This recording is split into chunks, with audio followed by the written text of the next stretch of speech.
আমি ফুলকপিগুলো ভিজে রাখছিলাম, আমি পাকোড়া বানাবো, সেই জন্য ফুলকপিগুলো পাতিলে ধুয়ে নিয়ে এখন এগুলো সিদ্ধ করে নেব।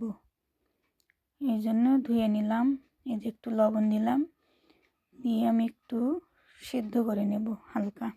আমি ফুলকপির পাকোড়া বানিয়ে দেখাবো, সেই জন্য ময়দার আটা নিচ্ছি। এখানে 3 চামচ সম পরিমাণ আমি বেসন দেব, 3 চামচ।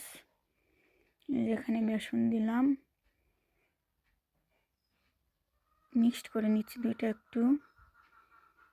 এখানে আমি মরিচের গুঁড়ো দিলাম, হলুদের গুঁড়ো দিলাম, লবণ দিলাম, একটু বিট লবণ দেবো এখানে স্বাদ বাড়ানোর জন্য।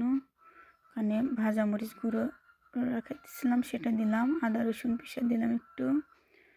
এখানে কালো জিরে দিলাম। এখন মিক্সড করে নেব, নর্মাল পানি দিয়ে একটু ঘন বাটার করে নেব। তার ভিতরে আমি একটা ডিম দিলাম।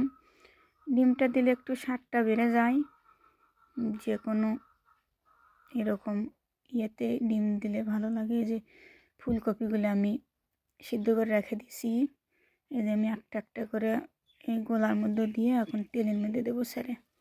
যে ডিম দেওয়ার কারণে একটু সেঁকড়া এদিক সেদিক যাচ্ছে, ওটা ব্যাপার না, ওটা ঠিক হয়ে যাবে। এই যে আমার সবগুলো দেওয়া হয়ে গেছে, এই যে আমার ভাজাও শেষ। এই যে আমি এখন আপনাদের দেখাবো একটা কীরকম হয়েছে। এই যে দেখুন কত সুন্দর হয়েছে। কালাই জিরে দাঁতের নিচে পড়লে তো অনেক একটা সুন্দর একটা ঘ্রাণ বের হয়। এই যে দেখুন আমার পাকোড়া খেতে অনেক